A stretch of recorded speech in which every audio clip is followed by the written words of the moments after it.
Bharatiya Janata party के राष्ट्रीय प्रवक्ता डॉक्टर संबित पात्रा की प्रेस कॉन्फ्रेंस। आइए नजर डालते हैं हिंदुस्तान न्यूज की खास रिपोर्ट पर। धन्यवाद श्री प्रेम शुक्ला जी, श्री प्रत्युष जी, आप सभी का अभिनंदन है, आप सभी को प्रणाम एवं नमस्कार। आज हम टीवी देख रहे हैं तो बहुत सारे विषय आपके सामने हैं। इंडी अलायंस, जिसको माननीय प्रधानमंत्री जी ने बहुत ही उचित शब्दों में घमंडिया अलायंस कहा है। घमंडिया अलायंस के मार्च, घमंडिया अलायंस के प्रोटेस्ट देखने को मिल रहे हैं। जहां तक घमंडिया अलायंस का सवाल है, जहां तक इंडी अलायंस का सवाल है, उनको जोड़ने वाला जो फेविकॉल है वो दो है। एक है शराब और दूसरा है अपमान। किस प्रकार से सनातन का अपमान करना, किस प्रकार से भारत के सभ्यता का अपमान करना, किस प्रकार से बड़ों का अनादर करना। आज दोनों विषय हिंदुस्तान की राजनीति और हिंदुस्तान के मीडिया की खबर की धुरी बनी हुई है। शराब धुरी बनी हुई है, एक भाग रहा है, शराब में घोटाला करके कोई नेता भाग रहा है, और दूसरी और कुछ ऐसा नेता हैं, कुछ ऐसे भी लोग हैं जिन्होंने भारत के वाइस प्रेसिडेंट के साथ जिस प्रकार का मखौल उड़ाया है और उसके बाद मार्च पास्ट कर रहे हैं, उसके विषय में भी उनका पर्दाफाश करना है। आप सभी जानते हैं और यह विदित है कि 2 नवंबर को शराब घोटाले को लेकर, एक्साइज पॉलिसी के स्कैम को लेकर अरविंद केजरीवाल को सेंट्रल एजेंसीज ने, ईडी ने, एनफोर्समेंट डायरेक्टरेट ने समन किया था कि अरविंद जी आइए, हम बैठेंगे आमने सामने, आपसे सवाल जवाब करेंगे। और ये जो करोड़ों का घोटाला हुआ है, और जहां तक करोड़ों का घोटाला हुआ है, ये कोई भारतीय जनता पार्टी के नाते हम नहीं कह रहे हैं, गिनती अभी तक चल रही है। 2 घोटाले हमने देखे हैं हाल फिलहाल में। मैंने क्यों कहा कि इंडी अलायंस को जोड़ने वाला फेविकॉल शराब है। शराब का पैसा अलमारी दर अलमारी 3 दिसंबर को मतगणना चल रही थी और नोट की गिनती भी चल रही थी। 350 करोड़ से अधिक की नोट की गिनती हुई थी और वो शराब का पैसा था। कांग्रेस के एक सांसद धीरज साहू जी के घर से निकला था। वहां तो गिनती सीमित हुई कि 350 से अधिक करोड़ रुपए उसके अंदर है। और जहां तक केजरीवाल जी के शराब का हिसाब किताब है, अभी तक गिनती चल रही है। सुप्रीम कोर्ट ने मनीष सिसोदिया के बेल के समय, रिजेक्ट करने के समय बड़े स्पष्ट शब्दों में कहा था कि there is an established money trail. Money trail है और एस्टैब्लिश्ड है, ये देश के सर्वोत्तम न्यायालय ने कहा। फिर भी आप अरविंद केजरीवाल जी की बेशर्मी को देखिए, आज भी भाग गए। 2 नवंबर को भागे थे, आज भी भाग गए। 2 नवंबर को जब उन्हें बुलाया गया था तो एक चिट्ठी अरविंद केजरीवाल जी ने लिखा था। वो चिट्ठी आप सबने देखा भी। ये चिट्ठी अरविंद केजरीवाल जी ने लिखा था। अरविंद केजरीवाल जी ने उस चिट्ठी में बड़े स्पष्ट रूप से लिखा था, 5वें नंबर पॉइंट पे मैं वो पढ़ना चाहूंगा। As the Chief Minister of the State of NCT of Delhi, I have governance and official commitments for which my presence is required, particularly in view of the Diwali festivities coming up in the second week of November 2023. उनका कहना था, उनका मानना था कि चूंकि मैं एक पद पर हूं, मैं एक मुख्यमंत्री हूं, मेरी कुछ जिम्मेदारी है, मुझे वो जिम्मेदारी निभानी है और इस कारण से दिल्ली में रहना मेरे लिए अनिवार्य है। साथ में एक और पॉइंट भी लिखा था और मैं वो पॉइंट पढ़ूंगा नहीं, लंबा पॉइंट है, मगर उन्होंने कहा था कि मिजोरम, मध्य प्रदेश, छत्तीसगढ़, राजस्थान और तेलंगाना में चुनाव चल रहे हैं और मैं स्टार प्रचारक हूं, तो मुझे तुरंत जाके वहां पर आम आदमी पार्टी को जिताना है। 205 सीटें शायद लड़ी थी और जमानत जब्त सब सीटों में हुई ना। हाँ, कुछ 0.5% वोट ऐसा मिला है, 1% वोट भी नहीं मिला है। इन 5 राज्यों में आम आदमी पार्टी के स्टार प्रचारक, शराब घोटाले के किंगपिन, सरगना अरविंद केजरीवाल जी के प्रचार के बावजूद 0.5% या 0.7% वोट मिला है और उस कारण से वो ईडी के सामने 2 नवंबर को प्रस्तुत नहीं हुए। और उनका कहना है कि मैं सीएम हूं तो मेरी कुछ जिम्मेदारी है दिल्ली के प्रति, इसलिए मैं अपना रिस्पॉन्सिबिलिटी निभा रहा था। अरविंद केजरीवाल जी ने आज भी एक चिट्ठी लिखी है, ये आज की चिट्ठी है, जब उन्हें ईडी ने फिर से पूछताछ के लिए शराब घोटाले, जिसके किंग पिन है अरविंद केजरीवाल, जिसके मास्टरमाइंड है अरविंद केजरीवाल, करोड़ों करोड़ रुपए का गबन किया है अरविंद केजरीवाल जी ने, मोटा माल कमाया है अरविंद केजरीवाल जी ने, जब इस विषय में पूछताछ करने के लिए बुलाया गया तो एक चिट्ठी लिखी है अरविंद केजरीवाल जी ने। पहला पॉइंट है, on the eve of my departure for Vipassana Meditation Center, which has been widely publicized and largely circulated all over the media in the country, as well as officially announced, to my utter dismay and concern, I have received the subject summons dated 18/12/2023 for my purported appearance in the person on 21/12/2023। मतलब वो विपासना के लिए जा रहे हैं, इसलिए ED की इतनी हिम्मत कि आप मुझे पूछताछ के लिए बुला ले। वाह अरविंद केजरीवाल जी, आप कभी चुनाव के लिए जाएंगे, आप कभी दिवाली मनाएंगे, आज आप विपासना के लिए जाएंगे और इस कारण से आप गवर्नेंस में भाग नहीं लेंगे और आप अपनी रेस्पॉन्सिबिलिटी से भाग नहीं लेंगे, रेस्पॉन्सिबिलिटी से भागेंगे। Arvind and accountability will never travel together. A for Arvind, A for accountability. और अरविंद और अकाउंटेबिलिटी कभी भी एक साथ नहीं चल सकते। केजरीवाल एंड कर्तव्य विल नेवर ट्रैवल टुगेदर। कभी भी अपने कर्तव्य का वहन करना एक जनप्रतिनिधि का कर्तव्य है कि यदि उसने घोटाला किया है और देश की सेंट्रल एजेंसी उसे बुलाती है तो उसे वहां जाना पड़ेगा, प्रश्नों का उत्तर देना पड़ेगा। मैं एक बात स्पष्ट कर दूं, यहां विपासना के पीछे छुपने की कोशिश अरविंद केजरीवाल कर रहे हैं। कुशासना और विपासना साथ साथ कभी नहीं चल सकता है। यदि आपने कुशासना किया है तो बाद में जेलासना होगा ही होगा।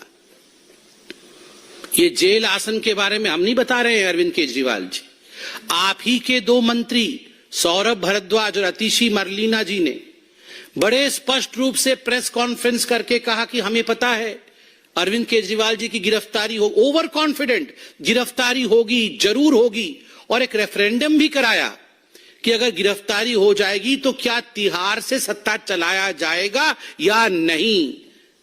ये तो भारतीय जनता पार्टी ने नहीं कहा, ये तो ईडी ने नहीं कहा, ये तो जिसने एफआईआर किया, एफआईआर तो सीबीआई ने किया था, सीबीआई ने भी नहीं कहा कि आपकी गिरफ्तारी कंपल्सरीली होगी।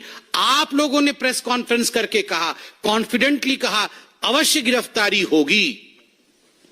तो आज हम कहना चाहते हैं आप अगर इतने कॉन्फिडेंट है कि गिरफ्तारी होगी, कुशासन करके विपासना करने जा रहे हैं, कुशासना एंड विपासना। चिंता मत करिए केजरीवाल जी, जेल में इन सारे आसनों की व्यवस्था है, विपासना जेल में भी कराया जाता है। भ्रष्ट मानसिकता दूर हो, क्रिमिनल माइंडसेट समाप्त हो, इसके लिए जेल में भारत के प्रबंधन है विपासना करने का। चूंकि आप कॉन्फिडेंट है कि आप जेल जाएंगे तो वहां भी विपासना कर सकते हैं, इसमें कोई कोताही नहीं बरती जाएगी।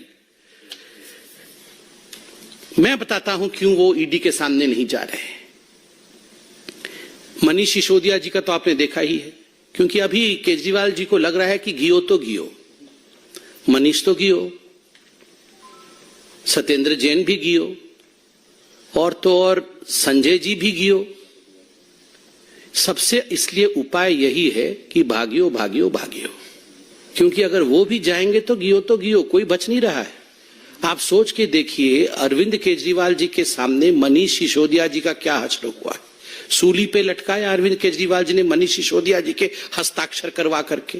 वो जानते थे गड़बड़ घोटाला हो रहा है, उनको लग रहा था वो सीएम विदाउट अकाउंटेबिलिटी रहेंगे, उनके हस्ताक्षर कहीं करेंगे नहीं, तो मनीष सिसोदिया अकेले ही सूली पे लटकेंगे। सत्येंद्र जैन भी गियो, मनीष सिसोदिया भी गियो, संजय जी भी गियो, इसलिए ये भागियो, किसी भी कीमत पे मुझे भाग जाना है, मगर कब तक भागियो, कित्थे कित्थे भागियो, कहां कहां भागोगे, कितना होशियार बन के होशियारपुर भागोगे, कहीं भी भागोगे याद रखिए केजरीवाल जी, कानून के हाथ लंबे होते हैं, बहुत लंबे होते हैं।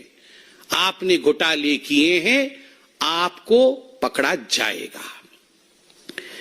मुझे बड़ा आश्चर्य होता है, ये केजरीवाल जी की जो चिट्ठी थी पिछली बारी वाली, उस समय तो हमारे पत्रकार बंधुओं ने भी बहुत ही शिद्दत से हमसे पूछा था कि नहीं वो आज मध्य प्रदेश में जा रहे हैं, उनकी वहां रोड शो है तो अच्छा परफॉर्मेंस करेंगे।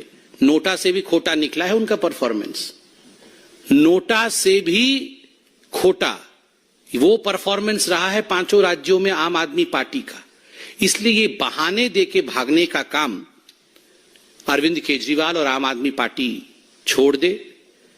सत्ता शराब इंडी अलायंस का मौसम खराब, सत्ता शराब इंडी अलायंस का मौसम खराब, तभी इधर उधर भाग रहे हैं आली जनाब।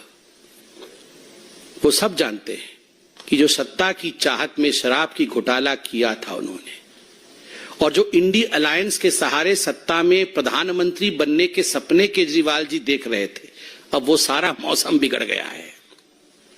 इस कारण से इधर उधर भाग रहे हैं। सत्ता शराब इंडी अलायंस का मौसम खराब, तभी इधर उधर भाग रहे हैं आली जनाब। ये तो था एक फेविकॉल का जोड़ शराब का और अरविंद केजरीवाल जी की भागने की कहानी। मगर बड़े दुख के साथ मुझे कहना पड़ रहा है कि जो अभी मार्च चल रहा है तथाकथित इंडी अलायंस के सदस्यों का, घमंडिया अलायंस के सदस्यों का, vice president of India Jagdeep Dhankhar ji के साथ जिस प्रकार का व्यवहार किया गया है, जिस प्रकार से सार्वजनिक रूप से एक संवैधानिक उच्च पद पर प्रतिष्ठित व्यक्ति का अभद्रामी पूर्वक अपमान किया गया है, this is not just a political issue, ये केवल एक राजनीतिक विषय नहीं है। भारत जैसे देश में यह एक संवेदनशील इशू है, इमोशनल इशू भी है। मेरे पिताजी भी उम्रदराज है। आज मैं अपने पिताजी को देखता हूं तो कभी कभी मुझे भी लगता है कि थोड़े से वो भी झुक गए, कंधा उनका झुक गया है। क्या कोई बेटा अपने पिताजी के झुके कंधों का मजाक उड़ा सकता है? क्या भारत ने कभी यह सिखाया है? आप सब अपने गिरेबान में झांक के अपने माता पिता को देखिए, किसी के पिता 60 साल के हैं, किसी के पिता 70 साल के हैं। हो सकता है रीढ़ की हड्डी थोड़ी झुक गई हो सकता है कंधे थोड़े झुक गए हो सकता है वो थोड़े बीमार हो, मगर क्या हम अपने माता पिता का मजाक बना सकते हैं?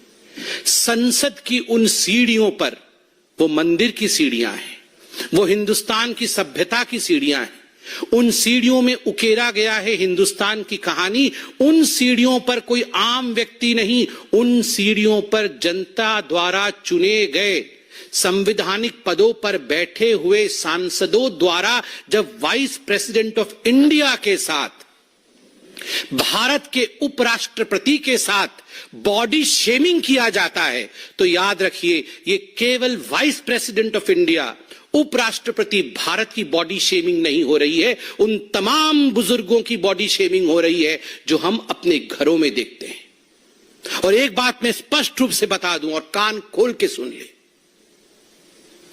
जाटों के कंधों का मखौल उड़ाना मना है। हिम्मत किसकी है जो जाटों के कंधों का मखौल उड़ाए? ये फौलाद के कंधे हैं जाटों के। जब जब मां भारती की आवश्यकता रही है, जब जब मां भारती की सुरक्षा की आवश्यकता रही है, हमारे जाट भाइयों ने फौलाद के कंधों के साथ सीना तान करके हिंदुस्तान के लिए वो खड़े रहे हैं। इसलिए आगाह करते हैं, जाटों के कंधों का मजाक कोई ना उड़ाए। ये कंधे मां भारती के कंधे हैं और जाटों की रीढ़ की हड्डी कभी झुक नहीं सकती। ये वो रीढ़ की हड्डी है जो हम सबको एक करके खड़ा करती है। इसलिए जाटों की रीढ़ की हड्डी झुक गई है, इसकी मिमिक्री करने की कोशिश करना यह अपमानजनक है, आपत्तिजनक है, दुखद है। यह राष्ट्रीय शौर्य के साथ खिलवाड़ है। किसको छोड़ा है इस कांग्रेस पार्टी ने? किसको छोड़ा है इन इंडी अलायंस वालों ने? कितने उच्च विचार की साधारण परिवार से, आदिवासी परिवार से हमें प्रेसिडेंट ऑफ इंडिया मिली है, भारत की राष्ट्रपति। भारत के राष्ट्रपति के रंग को लेकर मखौल उड़ाना, भारत की राष्ट्रपति को राष्ट्रपत्नी कहना, क्या चल रहा है? आपको जनता वोट नहीं देगी, आपको जनता हराएगी, आप अपना फ्रस्ट्रेशन राष्ट्रपति और उपराष्ट्रपति पर निकालेंगे, इस प्रकार की भाषा का प्रयोग करेंगे। मैं आज पूछना चाहता हूं भूपेंद्र हुड्डा जी से हरियाणा में, मैं आज पूछना चाहता हूं रणदीप सिंह सुरजेवाला जी से, खड़े होकर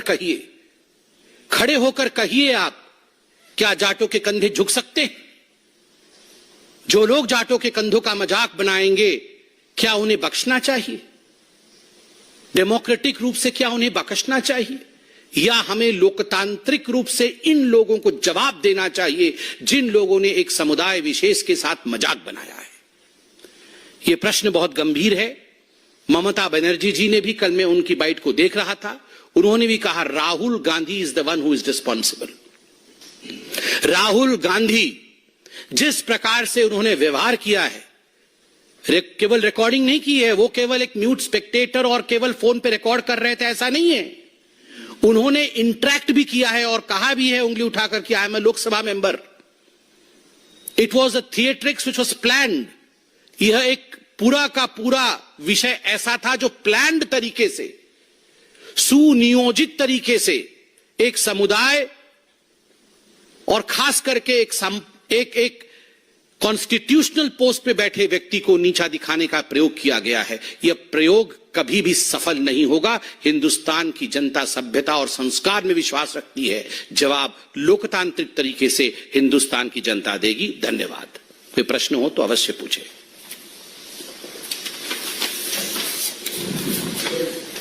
अरविंद केजरीवाल का सर आपने जिक्र किया, वो लगातार कह रहे हैं कि मैंने कुछ गलत नहीं किया है, लिहाजा मुझे जाने की जरूरत नहीं है और मैं जो एजेंसियों के सामने उनसे नहीं डरता हूँ। तो डरते नहीं है तो जाना चाहिए। उन्हें लगता है उन्होंने कुछ गलत नहीं किया है, सब कुछ ठीक किया है, और ये जो नोटिस इशू हो रहा है, उन्हें समन्स जो उन्हें इशू हो रहे हैं वो गलत है, तो कोर्ट जाना चाहिए। कोर्ट जाके आप इन समन्स को खारिज करवाइए। ये सेल्फ सेटिस्फाई करना, सेल्फ अटेस्टिंग करवाना, ये कब से शुरू हो गया? मैं ऑनेस्ट हूं, मैं भगवान, पहले तो भगवान भी बताया था इन्होंने, मैं कृष्ण हूं। ये क्या है? मेगालोमैनियक है और कुछ नहीं। आप इस देश के संविधान का आपने शपथ लिया है बतौर मुख्यमंत्री। इस देश के संविधान को मानना आपकी जिम्मेदारी है, आपका कर्तव्य है। आपको लगता है आपके साथ अन्याय हो रहा है, कोर्ट के दरवाजे आधी रात को आपके लिए खुले हुए हैं, जाइए वहां जाके आप जेरा करिए, वहां जाके आप एप्लीकेशन लगाइए, कोर्ट सुनेगी। आप मनीष सिसोदिया जी को लेके गए थे, सत्येंद्र जैन जी को लेके कोर्ट में गए थे, संजय सिंह को लेके कोर्ट में गए थे, मगर क्या हुआ नतीजा? क्योंकि करोड़ों करोड़ों करोड़ों रुपए का घोटाला हुआ है, किसी को कोर्ट ने नहीं बख्शा, बल्कि सुप्रीम कोर्ट ने स्पष्ट शब्दों में कहा, yes there is a money trail. Mister Kejriwal, there is a money trail and you will have to face the consequences.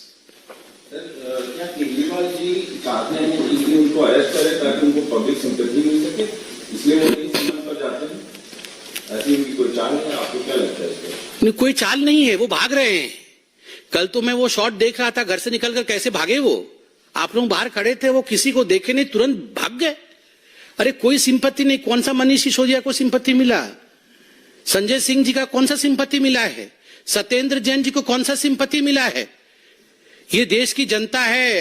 अगर देश की जनता की गाढ़ी कमाई में से आप खोट करेंगे, आप भ्रष्टाचार करेंगे, तो देश की जनता सिंपत्ति नहीं देने वाली है। सिंपत्ति अगर देती देश की जनता तो 0.5% वोट नहीं मिलता 5 राज्यों में। 5 राज्य 0.5% वोट, नोटा से भी खोटा। इसी के क्रम में झारखंड के सीएम जो है कुछ 6 बार ईडी का नोटिस जा चुका है, वो भी नहीं उनके सामने आ रहे हैं। तो क्या ये विरोधी पार्टियां, आपकी विरोधी पार्टियां आप ईडी के सामने डर से नहीं जा रही है, या फिर इनका कोई बड़ा सा? नहीं, डर से ही नहीं जा रही है। देखिए, जिन लोगों ने घोटाला किया हुआ है वो अपने मन में जानते हैं कि हमने घोटाला किया हुआ है। वो यह भी जानते हैं जांच होगा तो पकड़े जाएंगे, पकड़े जाएंगे तो जेल जाएंगे। तो स्वाभाविक है, भाग रहे हैं, मगर कब तक भागेंगे? कानून के हाथ लंबे होते हैं ना। सर 22 जनवरी को जिस तरह से राम मंदिर में प्राण प्रतिष्ठा किया जाएगा, मायावती का साफ तौर पर कहना है कि उन्हें प्राण प्रतिष्ठा पे कोई ऐतराज नहीं है, लेकिन जब मस्जिद भी वहां बनेगी तो इस पर भी ऐतराज नहीं होगा, उनकी पार्टी को नहीं होगा। इस मुद्दे पर राजनीति नहीं की जानी चाहिए।